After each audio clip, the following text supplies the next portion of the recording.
that slashed Medicaid, it included tax cuts for investors, and it didn't exactly jive with his campaign shtick of standing up for the little guy. It rolls back U.S. energy policies in the most insane way you can imagine by decades. It funds a police state led by ICE. What if I told you a single bill could rip healthcare away from 17 million Americans while making billionaires smile all the way to the bank? Oh, and Barack Obama just called it out in a way no one expected. Stick around. This might be the biggest fight for democracy yet. Before we move on, I'd like to ask you a small favor. If you appreciate this content, please take a second to like this video and subscribe to the channel. Over 98% of you watch the videos without subscribing. It costs you nothing, but it makes a huge difference to us. So, did you click the subscribe button? Great. Thank you so much. Now back to the video. Barack Obama isn't exactly known for pulling punches, but this year's Independence Day message sounded less like a holiday cheer and more like a red, white, and blue warning. Instead of the usual applause for fireworks and barbecue season, Obama leaned hard into a message about unity while throwing some of the sharpest shade we've seen in years. The key word, we. As Obama put it, we is the most potent term in our democracy. Contrast that with Donald Trump's usual flair, a self-indulgent event in Des Moines that made you wonder if he thought the day was literally created to celebrate him. Obama's words, in tone and timing, felt like a direct call-out without even needing to say Trump's name outright. And it's not hard to see what he was getting at. Obama painted a picture of collective action, democratic values, and, let's face it, a pretty unsubtle critique of Trump's penchant for turning every political moment into the Donald J. Trump show. The former president stressed how democracy thrives when we stand together. Meanwhile, on that very same day, Trump celebrated with a rally full of rants about election fraud and grievances about, well, everything under the sun. Trump's events have been described as a shrine to his ego, and this Iowa rally was no exception. The differences couldn't have been clearer. While Obama was out here promoting unity, Trump was busy making it a one-man parade. But here's where things get really interesting. You might not remember this, but back in Donald Trump's first months as president, remember the first thing they did was to push an Obamacare repeal bill. It slashes healthcare and food subsidies for mostly poor and older Americans, boots millions off their health insurance. Across the country, protests flared up in cities like New York, Los Angeles, and Chicago. Protesters, wielding banners and megaphones, were out in force demanding accountability from leaders they see as threats to democracy. Leaders like Trump, to name names. Many participants echoed Obama's sentiment that resisting destructive policies isn't just politically astute, it's downright patriotic. In some places, the sight of red, white, and blue mingled with signs decrying Trump being an existential threat to America's democratic core. Let's just say it didn't take a historian to catch the irony. This isn't the first time Obama has taken Trump to task. Remember the quiet storm of shade Obama threw back when Trump was trying to gut the Affordable Care Act?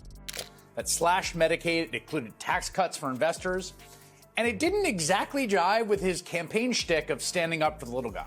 It rolls back U.S. energy policies in the most insane way you can imagine by decades. It funds a police state led by ICE. His critiques back then carried the same through line. Leadership that prioritizes individuals over institutions doesn't serve the public. It undermines it. Obama frames these moments not as partisan bickering, but as existential debates about the future of a system where we the people has to mean all of us, not just me the billionaire. And funnily enough, Trump is more than willing to help prove Obama's point. The former president's recent signing of a bill, already dubbed the healthcare massacre in political circles, seems to embody every warning Obama hinted at in his speech. He's going to take care of his people. You could take that to the bank. Well, he never got a chance to sign it because, famously, it died in the Senate. But he was pushing hard for it. Trump reconciliation bill is loaded with perks for billionaires and businesses, all kinds of backdoor sweetheart corporate pork deals. Critics have been tearing this legislation apart from every angle, calling it one of the most self-serving, people-last policies to come out in recent years. So, while Obama's message may have been broad on the surface, It's hard not to see how it aligns perfectly with the chaos Trump just unleashed on healthcare. It's like handing Obama a neon sign that screams, "This is what I'm talking about." But let's not lose sight of what Obama was really aiming for.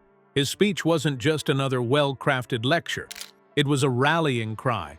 Whether we're talking about policies that concentrate power at the top or ones that render healthcare inaccessible to millions, his focus on collective action was meant to turn half-hearted nods into serious action. He essentially told Americans, "Stop waiting for someone else to do it. You're the we."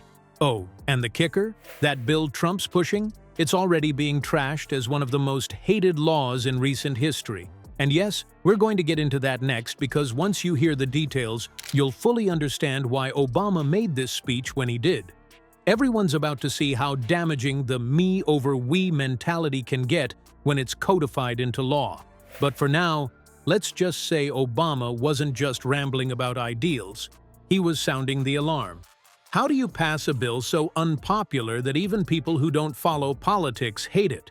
Leave it to Trump to find a way. His latest healthcare bill is making waves, and not the good kind. Donald Trump, I don't think I have to tell you, doesn't seem to really care about his people.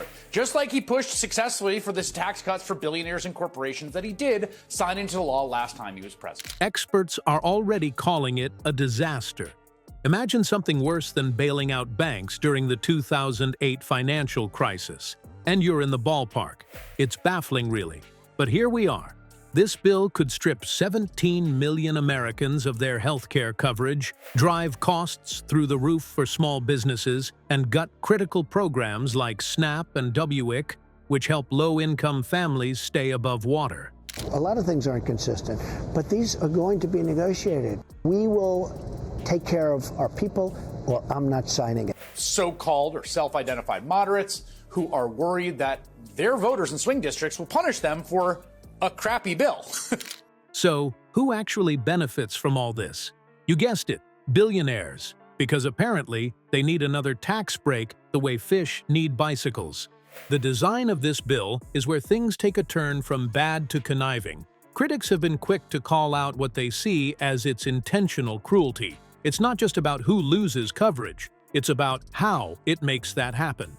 By piling on paperwork and making administrative hurdles nearly impossible to navigate, the bill ensures that even people eligible for help are less likely to get it. Some are calling this strategy malice with a smile, because nothing says "we care" like giving someone forms upon forms to fill out while they're fighting to stay healthy. But don't just take my word for it. Alexandria Ocasio-Cortez didn't mince hers. She called it the largest withdrawal and ending of healthcare in American history. And the numbers don't lie. A staggering 17 million people losing insurance is bad enough, but combine that with skyrocketing costs for small business owners and funding cuts to life-saving nutrition programs, and it paints a pretty grim picture. These programs aren't just line items in a budget. They're lifelines for millions of working-class families. For some, losing these benefits can mean the difference between getting by and falling apart. You don't need to be a political scientist to know that this kind of policy doesn't exactly win hearts.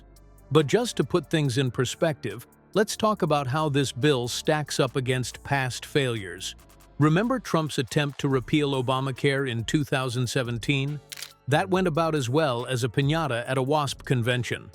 Public backlash was swift and brutal, and it cost Republicans dearly in the 2018 midterms. Fast forward to today, and this new bill is being called even more unpopular, which is frankly impressive in the worst way possible.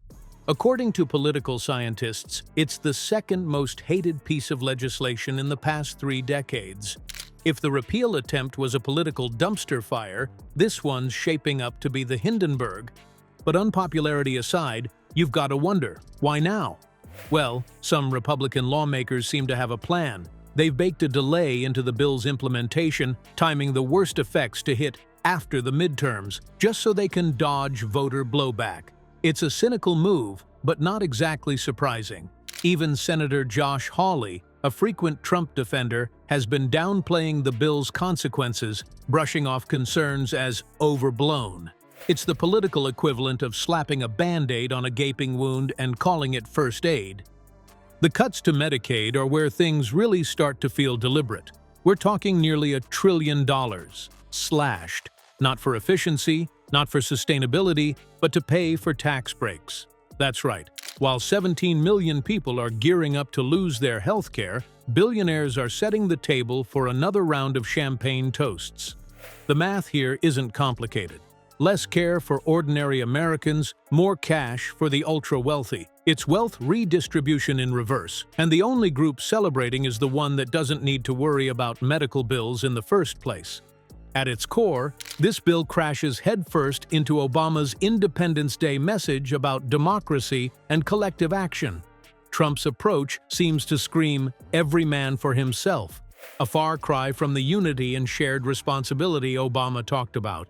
This isn't just incompetence or negligence, it's ideological. It's a deliberate move to prioritize the few at the top over everyone else, and it's proof of exactly what Obama meant when he said, "We is the most potent term in our democracy." Here's the kicker: the strategy, the timing, the rhetoric, it all ties back to power. Trump's bill isn't about making the country better or even more efficient. It's about consolidating control by making vulnerable people even more powerless. When you cut off healthcare and make basic needs harder to access, you weaken people's ability to fight back. It's as clear as day, and no amount of sugarcoating can hide the intent behind it. So, what's next? If public perception holds, this bill could become a political albatross, just like Trump's healthcare policies did in 2018. But whether that's enough to shift the tides remains to be seen. One thing is certain, though. For all the talk of making America great, this bill feels less like greatness and more like gutting what's left of the safety net. This isn't just about a single healthcare bill or another political speech. It's about a bigger choice between we the people and me the billionaire. Obama's Independence Day message was a reminder that democracy crumbles when we forget the power of collective action. Meanwhile, Trump's healthcare law makes it painfully clear who he thinks should come first, and it's not the middle class. The bill may hand billionaires a win, but the real power lies with the Americans who refuse to let their voices be silenced. The question now isn't just about policy, it's whether we'll stand together or fall apart.